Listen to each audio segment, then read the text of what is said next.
So we've got the auxiliary battery malfunction come up. The car's done 32,000 miles and it's nearly 10 years old, so pretty convinced that it needs a new battery. So I've bought a new battery and now we're going to change it, which shouldn't be a very long job at all. Battery is located underneath this boot floor. Just pop that up, pull it out.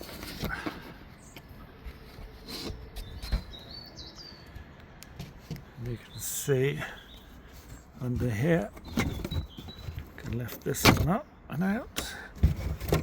There is the auxiliary battery. So I've got exactly the same battery again. Bought it from a Mercedes dealer on eBay. All looks pretty genuine, so I'm happy with that. Good price. So we're going to change this battery now, which shouldn't take very long.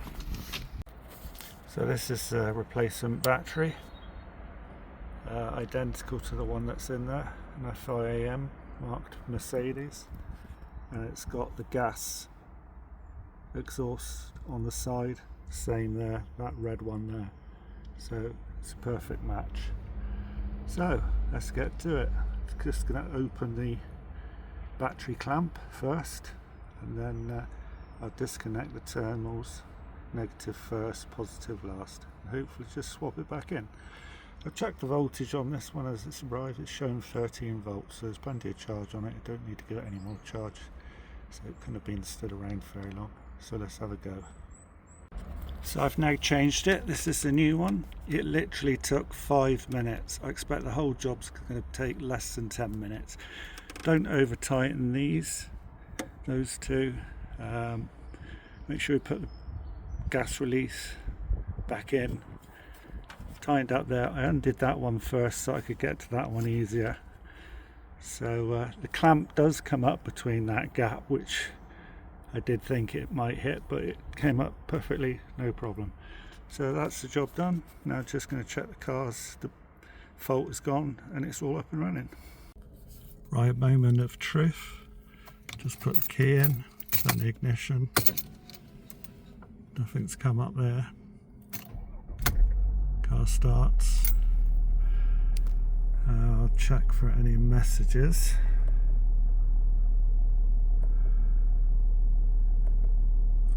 Zero messages. Job done. 10 minutes, 80 plus quid for the battery, and everything's back to normal. No settings seem to have changed, so all's good. Proof of the pudding will be if it does hold when I move, because that is one of the things that doesn't work, is the hold function when you've got a duffy battery. So just pull forward, press hold, there you go, the hold's come up. Wouldn't do that before. So just take it out of gear, switch it off. Excellent. There you go, 32,938 miles. Very simple job, just got to be careful. Batteries contain a lot of power if you get it wrong. But mine went to plan. Excellent service from where I bought the battery. Details below. Happy days. Here's the next 10 years.